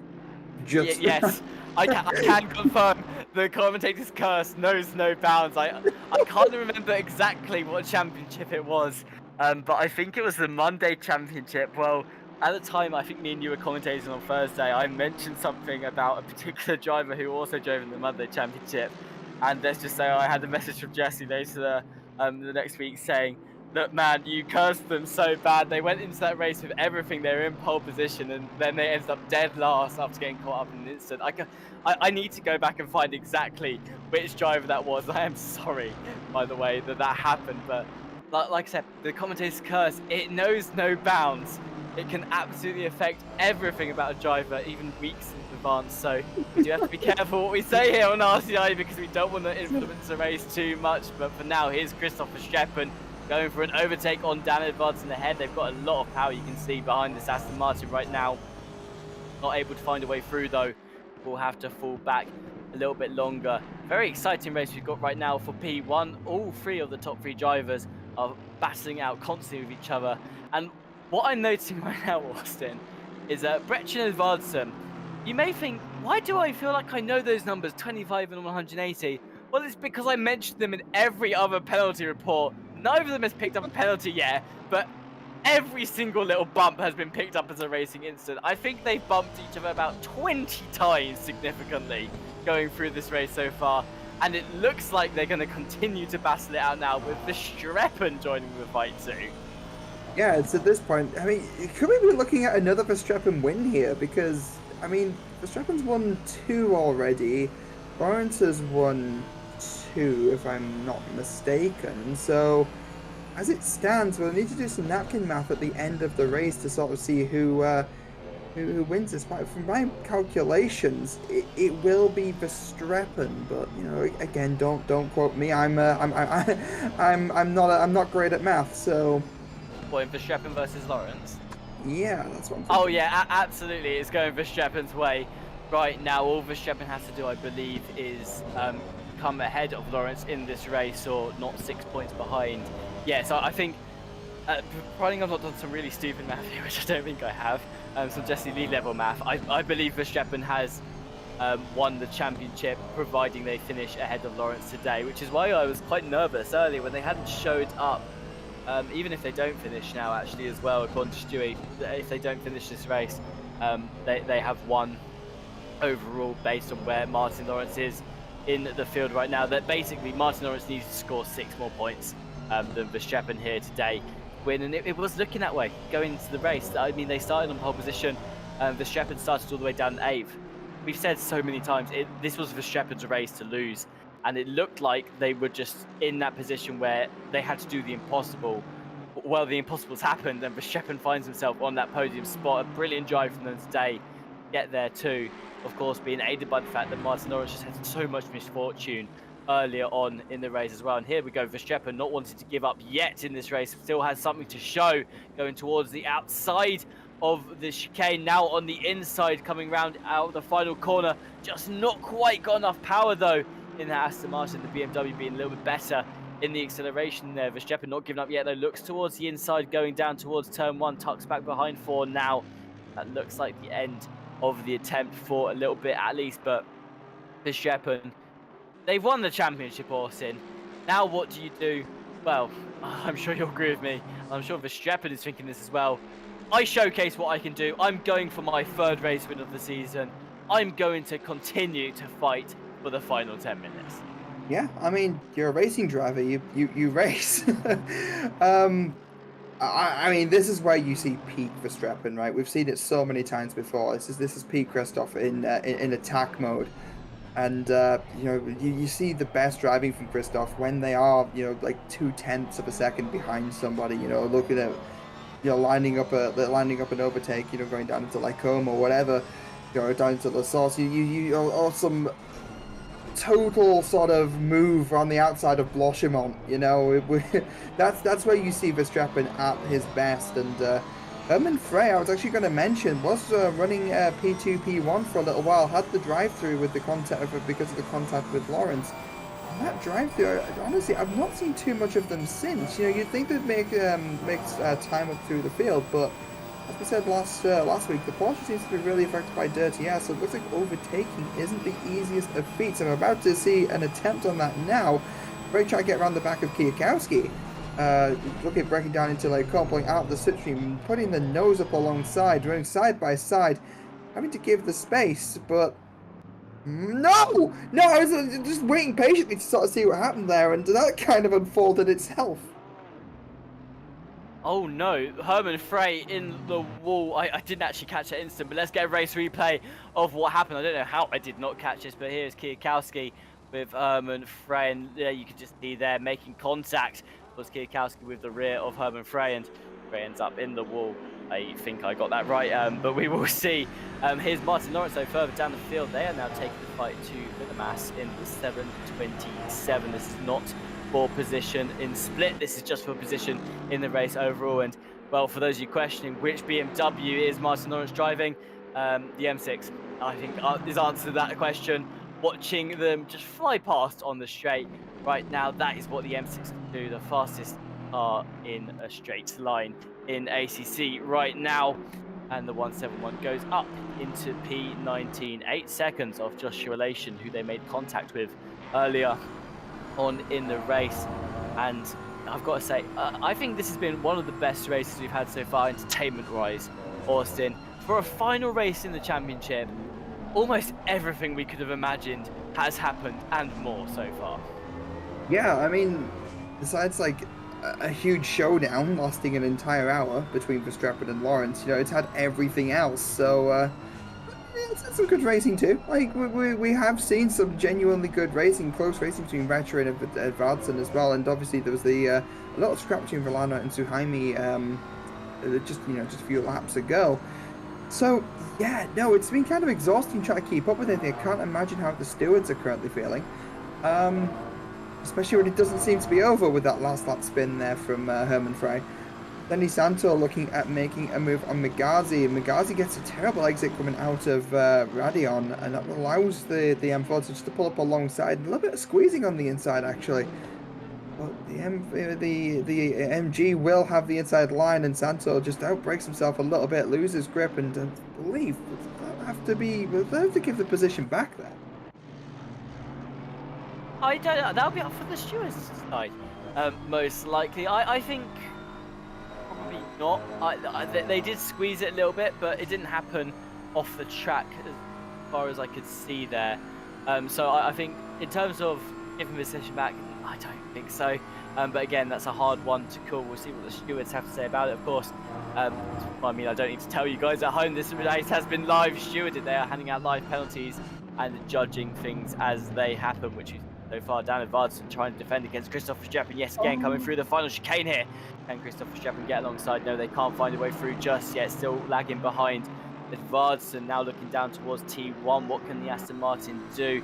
Well, the BMW in the straight line is good, but it is only the M4 engine, so not quite as good as the M6, but still it's enough to hold off number 7 car for now. And Christopher Verstappen just coming out of turn 1, slightly behind Varsson, dropping back a little bit as well, coming up to Eau Rouge. There is an opportunity here. If you can get the slipstream right, you can slingshot your way up through Eau Rouge all the way along this long straight here. But it looks like, again, you can see Christopher Verstappen just too far behind to make anything big happen right now. Looking at the penalties briefly, brace yourselves, guys. It's on lap 16, turn 1, involving car 9 and 134. Racing incident for minor contact. That is the only penalty I'm happy to report. We have not had a huge bundle of racing incidents and penalties reported since then. Austin, I think that's the first time this race we've had 1 penalty to report, and 1 penalty only.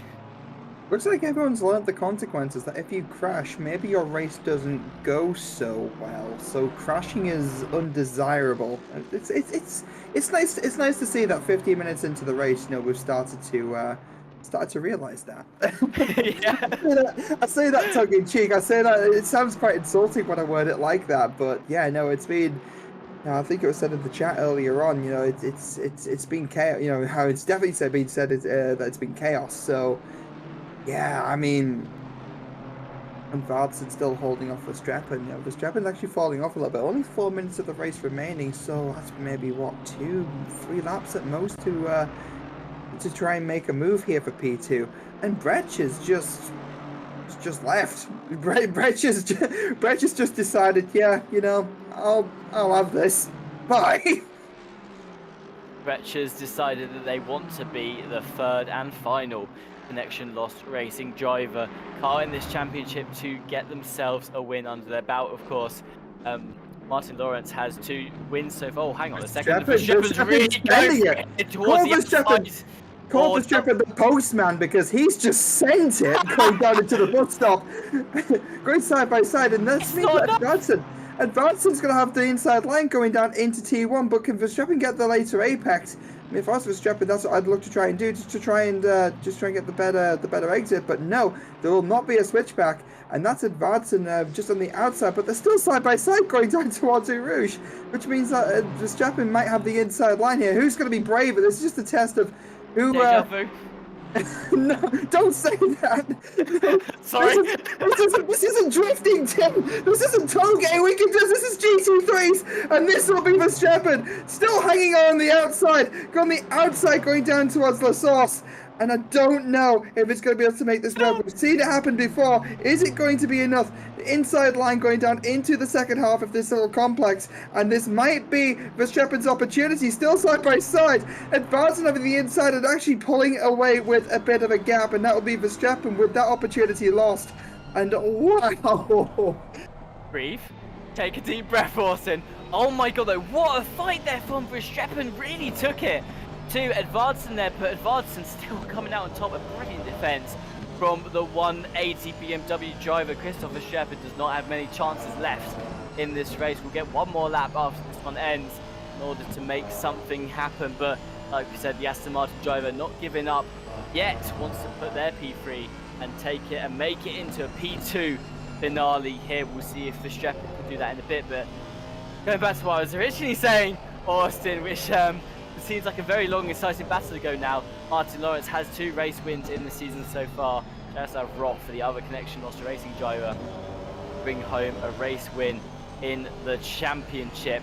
They have since signed out of the championship though. And oh no, what's happened here? Advancing, going really wide out of the corner onto the straight there. That just completely blows open the door for Verstappen to come through now. And we're going through the, not like a twisty, turvy bit of a straight here, not quite a straight, but still considered one. And Verstappen now up into P2, nice and easily here, coming up into the chicane.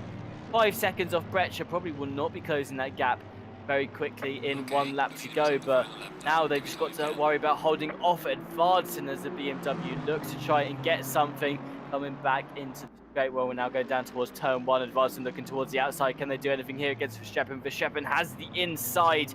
Will continue to hold on to it, but this is now good for Advancing going down towards Eau Rouge. We know that the BMW is good in straight line. This is the M4, not the M6, remember, so it is not the top speed BMW, but it is still got a lot of speed in it. And Verstappen now holding a good solid line down the middle of Eau Rouge, but Advancing has a lot of acceleration coming now onto the long straight.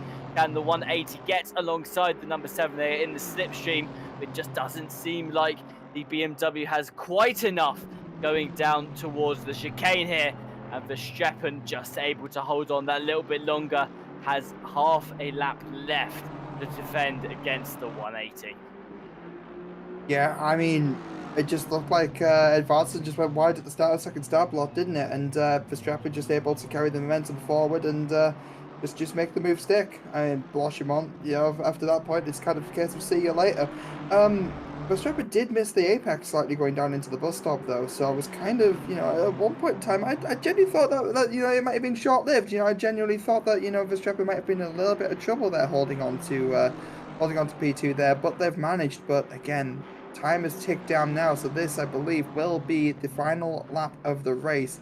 25 laps in, and Well, yeah, I have 5 seconds to catch up to Brecher in half a lap. I don't think that's going to. I mean, Verstappen's good, but that's I might be giving you a little bit too much credit.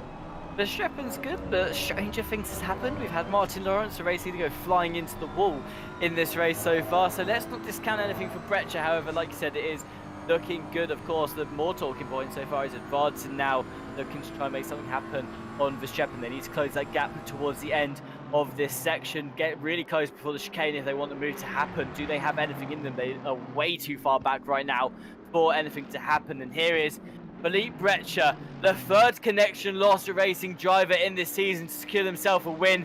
And in the final race, Philippe Breccia, the number 25 Mercedes connection loss racing driver, secures himself a win in this season. Verstappen crosses the line in second place ahead of Advancen, who finishes in third. A brilliant drive from Verstappen there, 8th all the way up into P2.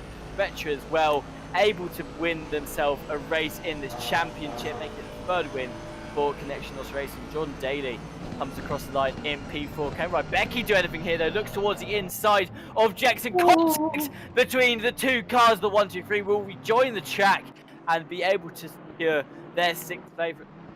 Rybecki just losing out there. And Rilano will be your race winner and championship winner for the silver split class.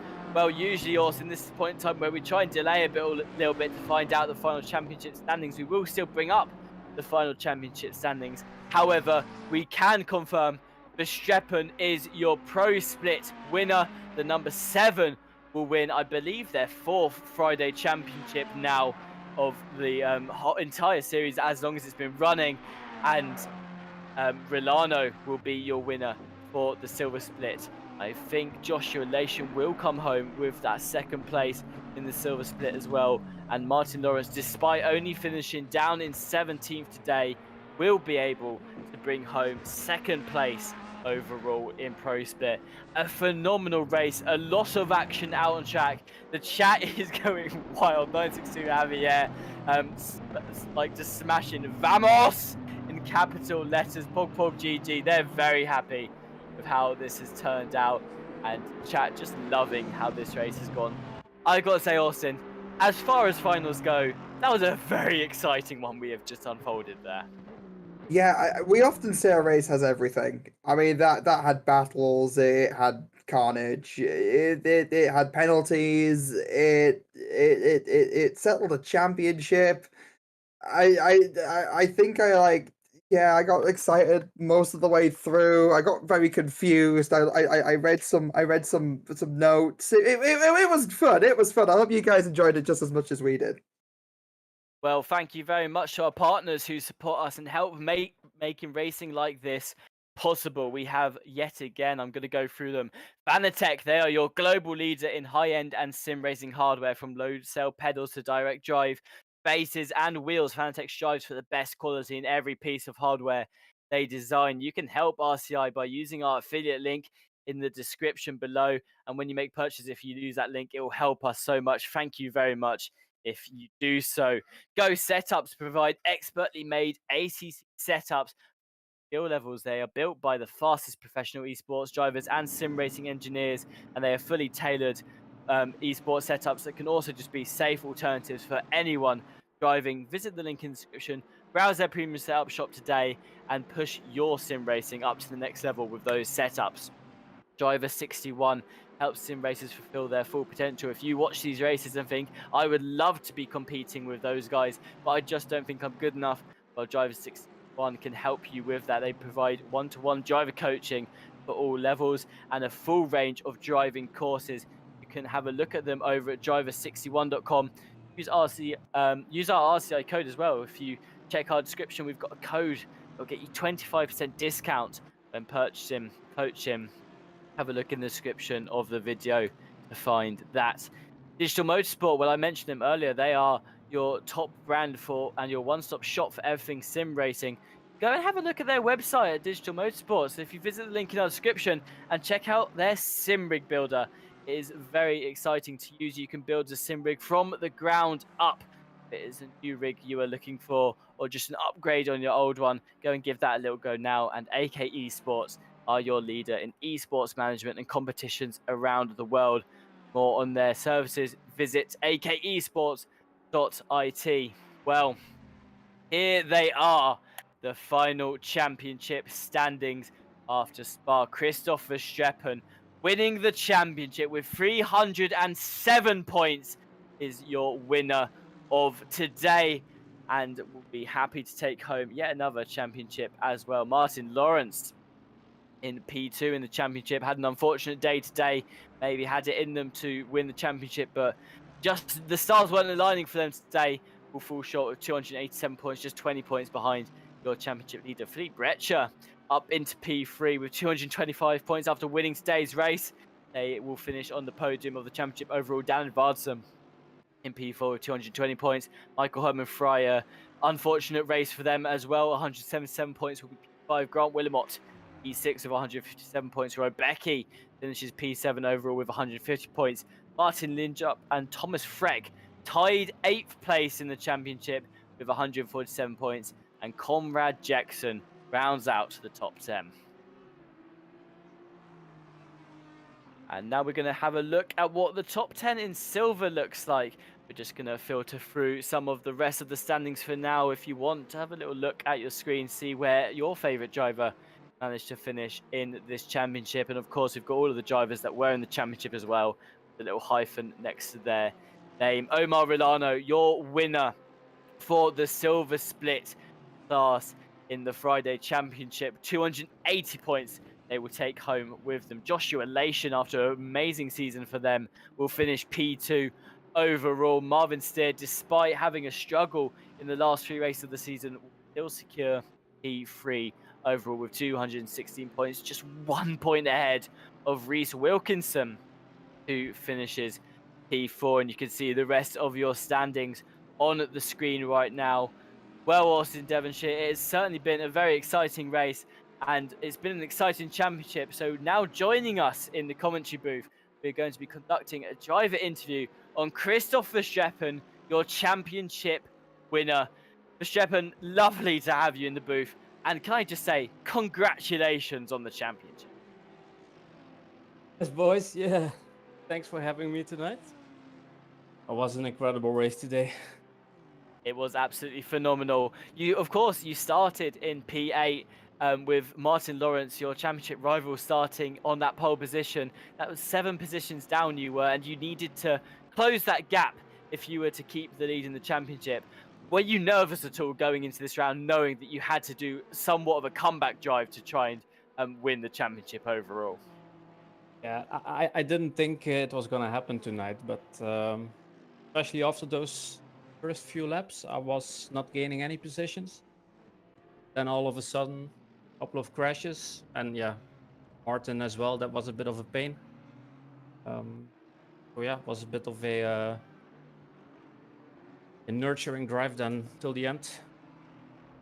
Well, you say it was nurturing. You certainly did not give up. We saw, even though you say you struggled at the beginning, and yes, you did seem to not gain positions quite so quickly, but then you picked yourself up through the field. And at the end there, I mean, what a brilliant battle you had with Ed Vardson towards the end. So talk us through that. I mean, obviously you didn't give up, and despite not having it at the beginning, it seems like you were still very fighty around Spa. Was it that the Aston just wasn't the car today? But regardless, a brilliant drive from you. But yeah, talk us through it.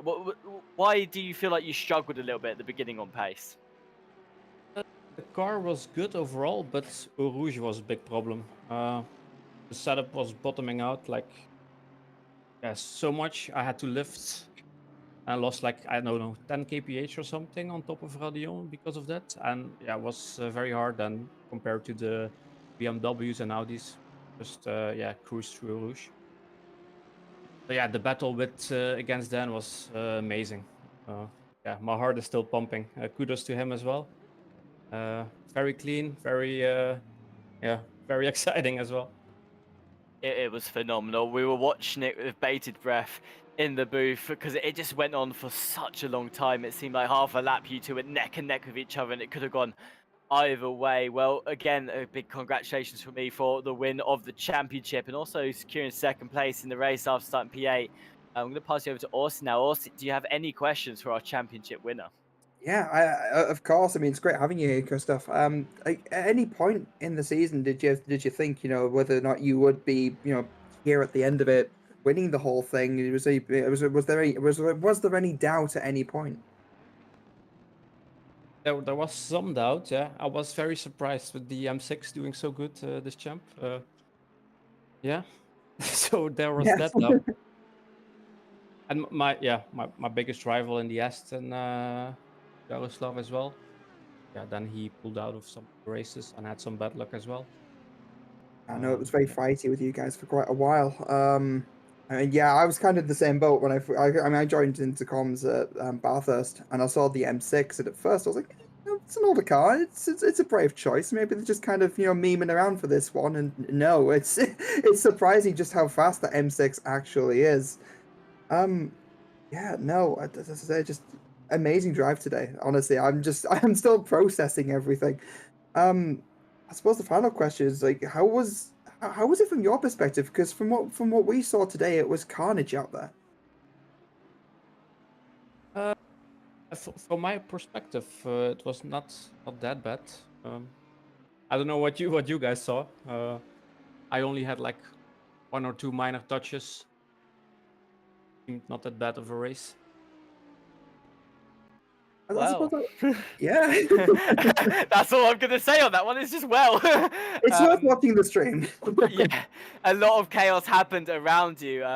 I remember as well, right at the beginning of the race, I think it was Ornst made contact with Lucas Weiss, literally right in front of you, and we thought that was going to be your race over as well. You just narrowly Oh managed to yeah. avoid that. I remember now. That was like a couple of centimeters, and yeah, that would have ended my race as well. Yeah, it was phenomenal. Well done for avoiding that too. I have one final question before we say goodbye to you as well, and that's what next for you. Of course, we know that you're someone who races in a lot of RCI races. You race in other leagues as well. What's your next goal? What are you looking at going into the future now? That's a bit of a tough one. I just want to enjoy my racing, just like today, having close battles, and I see what comes on my path, but nothing majorly planned so far. Brilliant. Well, again, thank you very much for joining us in this championship. Thank you very much for joining us in the booth as well for an interview, and a big congratulations on winning the championship in the final couple of rounds. You've done an absolutely phenomenal job throughout the season. So, ladies and gentlemen, this was Christoph Verstappen, your championship winner. Thank you very much, Christoph, for joining us today. Thanks, guys. Have a good night. Bye-bye. Well, Austin, it's been an absolute pleasure, this race, to talk about. Like we've said, it seemed to have had a lot of everything to go through. If you've somehow not had your racing fix yet, though, you can join us this weekend on Sunday, when we will be streaming the 6 hours endurance race. It is our esports championship. You'll be joined by me, John Dalton, and a lot of other commentators as well, as we take you through the 6 hour race. We've had an exciting season in that so far, and we are going to be going to Indianapolis for the third round, I believe, we're in, of the championship for that. Do not miss out on that at all. You can join us from 12 o'clock UK time, when the race will be starting there, and 6 hours until the end. Esports drivers, big names, and a prize pool on the go as well. Do not miss out on that. Of course, Monday championship will be back on the 17th of April. That is the Maserati Cup. We're joined by Stewie in the broadcasting, and they will be with John Dalton and Callum Kerwin, who will be commentating you through that as well. And if you've enjoyed the racing tonight and you think, I'd quite like to get involved in that, then April the 29th, Night Owl will be starting back up again. That is on Saturday evening for British time races. It will be afternoon for the Americans. But you can join in with the racing for that as well. If you go over to our website, racerci.com, and you can sign up yourself to be that championship. And who knows, one day we may be talking about you. It may be us talking about you and giving you the commentator's curse. So definitely get involved in that one if you'd like to as well. Well, Austin, any final thoughts on the excitement we have been through today? I mean, it was it's been a long evening, but we we got there in the end, and no, I mean, what a race to mark at the end of a championship. I mean, I could wax lyrical again, like I usually do, about drivers that have kind of had this massive comeback, or kind of rooting for the underdog in a way. But yeah, no, I just looking at the highlights now. Look at this move, like you're down into Blitz Riviera, three wide almost with Advance and Bretcher and Verstappen. Yeah, no, this race has really just had everything you could ask for, and I just can't wait to see what the next season is going to bring. Well, it has been absolutely a pleasure to commentate alongside you and Jesse Lee at the start of the season as well. It's been a very exciting season so far, and I can't wait to see what comes next in RCI. Well, thank you very much to all of you at home for joining us in the chat. We are streaming now on both YouTube and Twitch TV, so do make sure you tune in on one of those streams in the future to find out what's happening. It's been a pleasure talking to you all in the chat today as well. Thank you very much to everyone who joined us and had something to say. If you want to make sure you're notified whenever we go live, make sure you hit the bell icon on YouTube or follow us on Twitch so that you do not miss any future RCI races as well. And if you've enjoyed today's video, give us a like and maybe consider subscribing to the channel as well. Well, again, thank you very much, everyone, for joining. It's been an absolute pleasure having you today. I hope you've enjoyed the chaos of the race as well. A big congratulations once more to Christoph Verstappen for being the champion of the Pro Split, and Rilano, of course, for winning the Silver Split as well. Both drivers doing a phenomenal job, and a lot of drivers across the board doing a great job across the season as well. It's been a very exciting season, and I'm happy to say we're going to leave you with all of that action to think about. Thank you very much, everyone, for joining. Have a good night. Goodbye.